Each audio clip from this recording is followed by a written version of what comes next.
My father could have been a great comedian, but he didn't believe that that was possible for him. And so he made a conservative choice.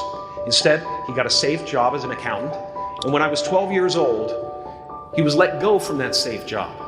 And our family had to do whatever we could to survive. I learned many great lessons from my father, not the least of which was that you can fail at what you don't want. So you might as well take a chance on doing what you love. It's not the only thing he taught me, though. You know, I watched the effect of my father's love and humor and how it altered the world around me.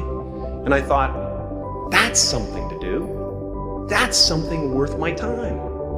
It wasn't long before I started acting up. You know, people would come over to the house and they'd be greeted by a 7-year-old throwing himself down a large flight of stairs. They would say, "What happened?" And I would say, "I don't know. Let's check the replay."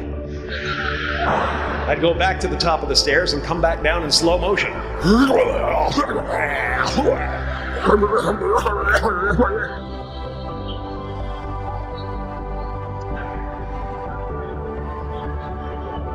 It was a very strange household. My father used to brag that I wasn't a ham, I was the whole pig. And he treated my talent as if it was his second chance. When I was about 28, after a decade as a professional comedian, I realized one night in LA that the purpose of my life had always been to free people from concern, just like my dad. And when I realized this, I dubbed my new devotion the Church of Freedom from Concern. The Church of FFC.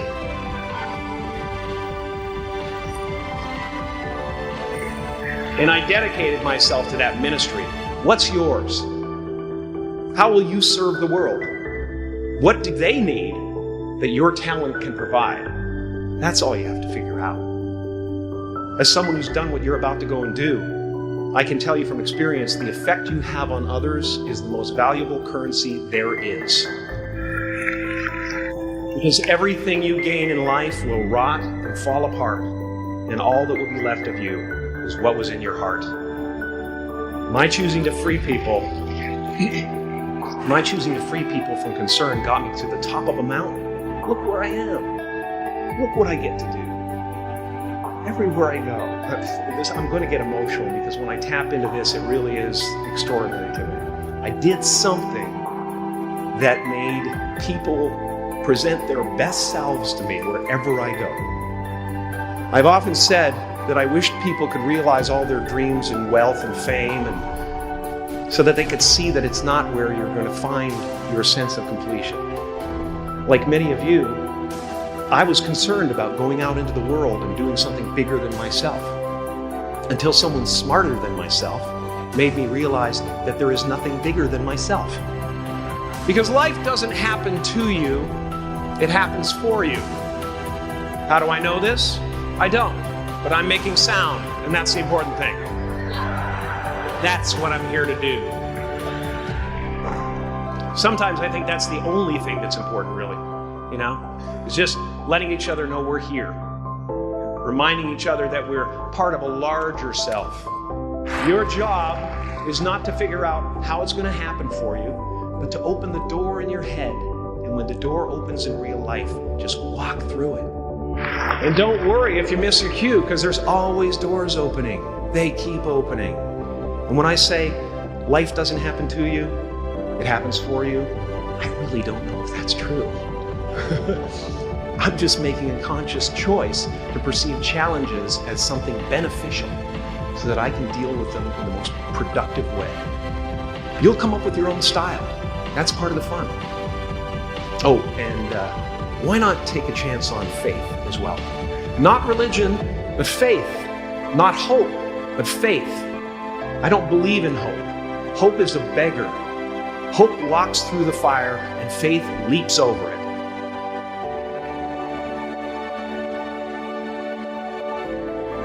I used to believe that who I was ended at the edge of my skin. That I had been given this little vehicle called a body from which to experience creation. And though I couldn't have asked for a sportier model. It was, after all, a loaner and would have to be returned. Then I learned that everything outside the vehicle was part of me too.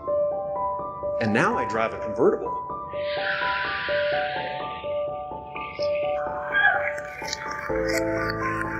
Yeah, man. Top down, wind of my hair. Woo! I am elated and truly excited to be present and fully connected to you at this important moment in your journey. I hope you're ready to open the roof and take it all in. You are the vanguard of knowledge and consciousness, a new wave in a vast ocean of possibilities. On the other side of that door, there's a world starving for new ideas, new leadership. I've been out there for 30 years. She's a wildcat. Oh, she'll rub up against your leg and purr until you pick her up and start petting her. And then out of nowhere, she'll swat you in the face. It can be rough out there, but that's okay, because there's soft serve ice cream with sprinkles. I guess that's what I'm really trying to say here today. Sometimes it's okay to eat your feelings.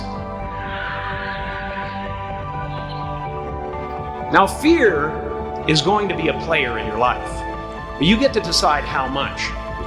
You can spend your whole life imagining ghosts, worrying about the pathway to the future, but all there will ever be is what's happening here, and the decisions we make in this moment, which are based in either love or fear. So many of us choose our path out of fear disguised as practicality. What we really want seems impossibly out of reach and ridiculous to expect, so we never dare to ask the universe for it. I'm saying, I'm the proof that you can ask the universe for it. Please.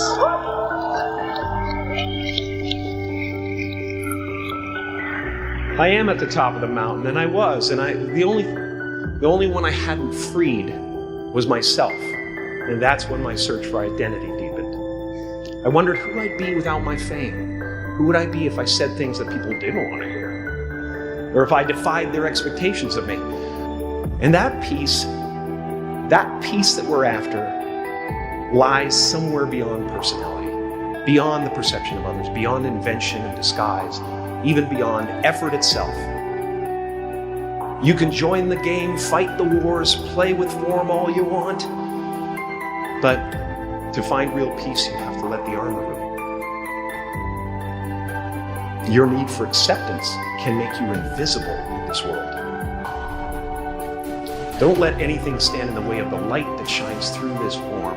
Risk being seen in all of your glory.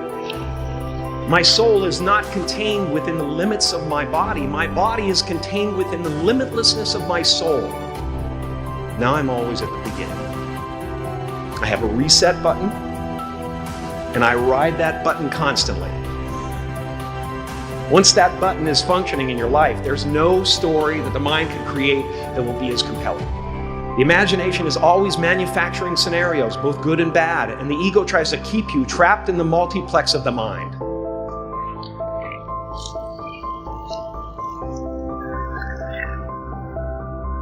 Our eyes are not viewers, they are also projectors that are running a second story over the picture that we see in front of us all the time. Fear is writing that script, and the working title is, I'll Never Be Enough. I had a substitute teacher from Ireland in the second grade that told my class during morning prayer that when she wants something, anything at all, she prays for it and promises something in return, and she always gets what she wants. Well, I'm sitting in the back of the classroom, thinking, well, my family can't afford a bike, So I went home and I prayed for her.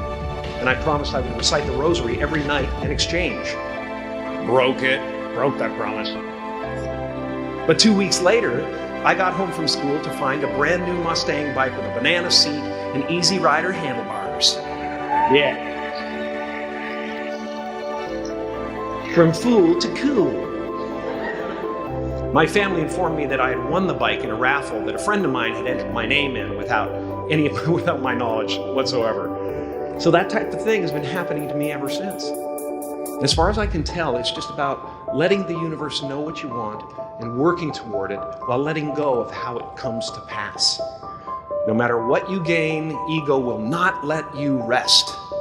It will tell you that you cannot stop until you've left an indelible mark on the earth, until you've achieved immortality. How tricky is this ego that it would tempt us with the promise of something we already possess?